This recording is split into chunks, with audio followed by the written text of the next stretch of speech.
shit, I've only recently gotten it. I'm gonna get one of those whiskey flavored condoms. I don't know. Like, how are they gonna report it? It's gonna make me YouTube videos. It's locally. That's the way All these girls. You got so good.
I don't think of Taco Bell as Mexican food, so I think that is not a fan of Taco Bell. What's the Bell, singular. Wait, Taco Bell. I am not. Almost 60 years between the last. Seriously, I haven't.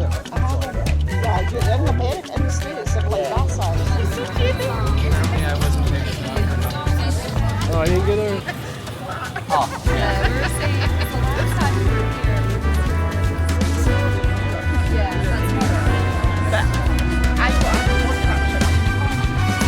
It's usually only, that's like, yeah. yeah, they're trying to sell you something. So now I'm like, no, this is a business transaction. Yeah. I am important to you.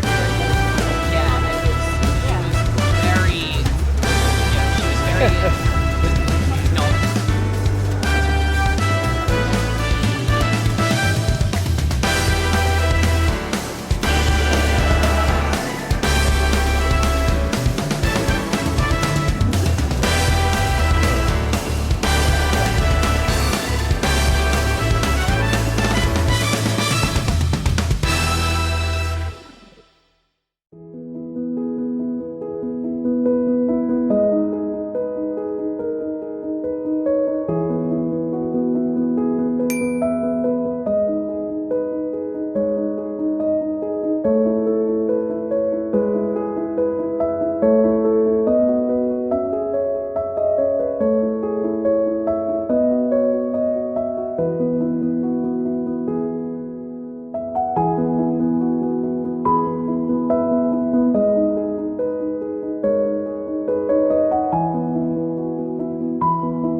This is nicknamed, the Greek style thing's nicknamed Edinburgh's Disgrace. And you'll probably be aware why. It was built as a tribute to the fallen heroes of the Napoleonic Wars.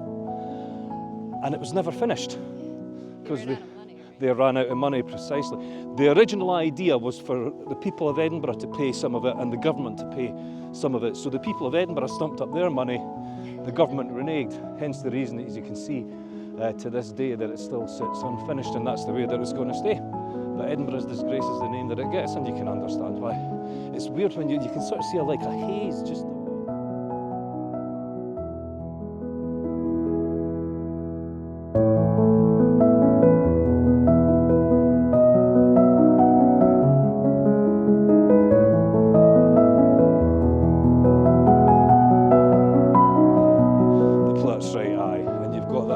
Hotel.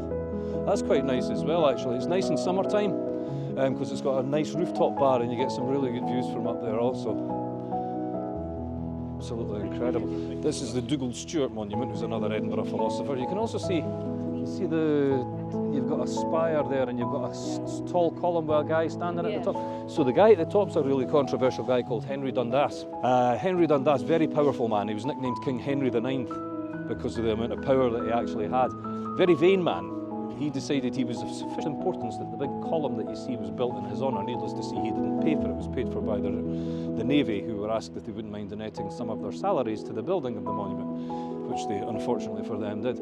He is controversial though. Two aspects. He was the last man in the country to be charged with the crime of malvestration of office, which means the misuse of public monies. He was eventually acquitted of this, but he never ever served in government again. And there's the old saying that there is no smoke without fire. Maybe the case with him. The thing that makes him controversial to this day is the fact that he was very much originally against the abolition of slavery. He was of the opinion that slavery was perfectly acceptable.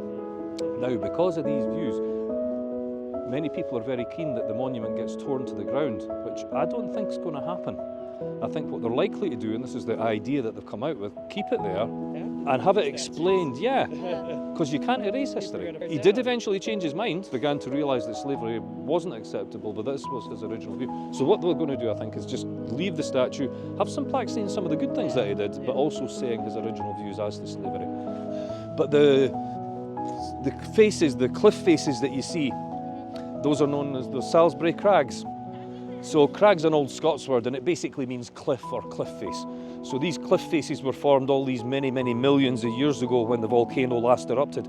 So there's a safe way to see the crags and a silly way to see the crags. The safe way, there's what's known as the radical road that goes around the base of the crags, that I think they've maybe got it closed at the moment for fallen rocks and such like, so they close it on occasion. So the radical road goes around the base. That was the idea of Sir Walter Scott's back in 1822. So his thinking being that the people of Edinburgh are way too lazy, spending far too much time in the pub drinking beer and whiskey. Probably right. And so he had the radical road built around the base of the crags just to help to encourage the people to take a wee bit more exercise. So there's an old Edinburgh tongue twister. It goes, round and round the radical road, the radical rascal ran. So round and round the radical road, the radical rascal ran. So I can make a fool of myself when I'm stone cold sober, never mind having a gallon and a half of beer. But it's a nice walk. But to go to the top, you'd be surprised the amount of fatalities and such like that we've had here. You know, two of the worst ways people lose their lives? Selfie sticks. Oh, yeah. So you can imagine people getting selfie sticks, and you've got a really good view of the castle in the background, you forget where you are and over you go. And the other way that it tends to happen quite a lot, hats. Oh, they're It's cheap. really windy up there, so if you've got a hat on, your hat blows off, your natural reaction is just to go and try and grab it. And so if you're going to do that, you forget where you are, over you go. So it's really sad that there have been quite a few fatalities when it comes to it. So that's the Salisbury Crags. But this takes us back down to Waterloo Place, of course. So this is the Political Martyrs Monument of 1793. So the political martyrs were 5 men that were opposed to the government because back in 1793 your average working man wasn't entitled to vote. And this is of course the Hume Mausoleum. So David Hume's a really big figure when it comes to philosophy and such like, and I would say he's probably the second most famous. The most famous would be a guy, are you familiar with the name Adam Smith? Hume was an interesting character. He and Smith were very good friends. He was one of the first noted public figures to come out and state that he didn't actually believe in God, which back then you weren't really supposed to say. Got you into a lot of trouble as it did with him. And one of the stipulations that he had when he died was that he'd be buried in a mausoleum with no reference to God, which was the case for years until his niece died and was buried here also. And as you can see, there's a small reference to God just there. And that was added after he died and when his niece died, so she's in this mausoleum. I used to fall out with the council big style. Well, a few years ago, they'd been using this. I mean, this is a big figure, especially Western philosophy and people that study things like that. Hugely important man. If you Google him, it's incredible the things that you can learn about him. But they'd started using this as a garden shed to store their lawnmowers and things like that. I was appalled. I got onto the council. And fair play to the council, but because after about 2 hours it was gone, they said, "We got to get this shifted. This is ridiculous." But this one, as you can see, this is what I think is a pretty good likeness from the photographs I've seen of Lincoln. I don't think it's too bad. So it's, as you can see, in memory of the Scottish American soldiers that died supporting Lincoln during the Civil War. So the Emancipation statue, and the first statue of Lincoln it is anywhere in the world outside the United States. So that's that. But yeah, back to when it comes to the Napoleonic side of things, the statue that you see the man on the horse. So that's the Duke of Wellington. So he was nicknamed the Iron Duke because he was a very powerful man. Also twice British Prime Minister. A lot of people actually forget about that. The horse is called Copenhagen, incidentally. It's got a bit of a nickname. It's nicknamed in Edinburgh the Three Metal Statue. One, it's of the Iron Duke, as he was known. Two, it's sculpted in bronze. And three, it's sculpted by Sir John Steele. So you've got the three metallic elements involved. So it was unveiled on a very stormy Edinburgh afternoon of 1852, and the Edinburgh News of the day carried the lines, "Midst lightning's flash and thunder's peal, we behold the Iron Duke in bronze by Steele." So there he is. Yeah. So I took one thing I saw off, Jimmy. so I'm like, I'm tomorrow glad I we put that mic on him. Yeah. And I was only gonna record like a, like a few second clips, and then I just stopped that shit running because every time he stopped, he was like, and then look at this, it is. Yeah. I only stopped it a few times. That was fun. Fish and chips is $20 here. That seems expensive. Hey, but well, change the barrel on the shilling. Oh, no It is worries. very, very fresh. Might be a little lively. Should be absolutely fine. Gives you an extra. Ooh. Yeah, that little extra. Rotate. Like rotate all the drinks Oh, I have exactly that. one The drink you spot. got last time? Yeah, but it was in a wine glass box. Okay. Cheers. Nice fresh raspberries. Yeah. Harden the water for the cheers. It's cute in here how they decorate. This is a perfect day to do after I was like hungover in the morning. Yeah, I was Not a ton planned, just enough to be able to like get you through the day. It holds all the text on the screen. Don't worry about Whenever the mic pops up, it lets you know. You would have tapped the text, it would If that's a legal release form and you're just signing my name every time you do on it. there, That'd be I don't crazy. sign my name as Jimmy Boy.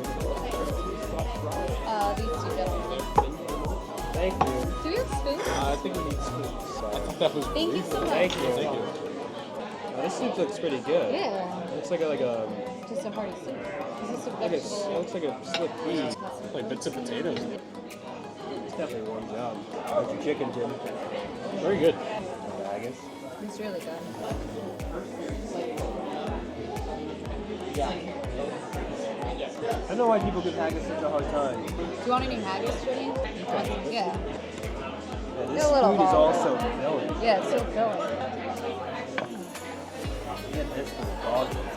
Come in. How many dogs I can give this to? Yeah, it's good. You have as much as you want. I'm getting full.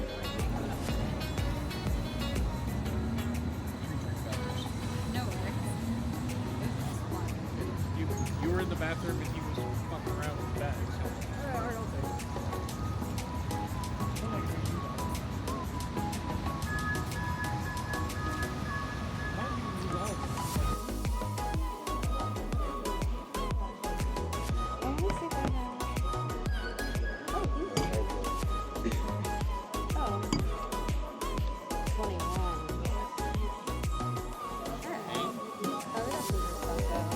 So it's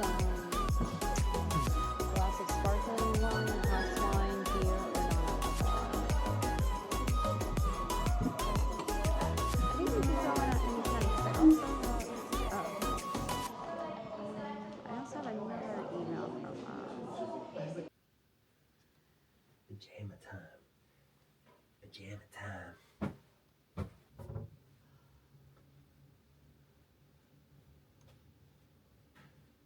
Flossing. I'm flossing out here. What? I said I'm just flossing. No, just flossing.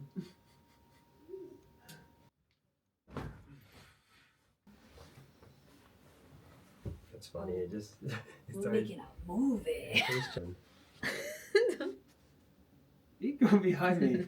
You almost grabbed my ass. You almost grabbed my ass. You're going to be spending a while editing all this. What happened? I say you're going to be spending some serious time editing all this. I don't know for I'm those. pretty quick when I figure stuff out. Maybe the first day, and then once I get that done, that'll be the second day.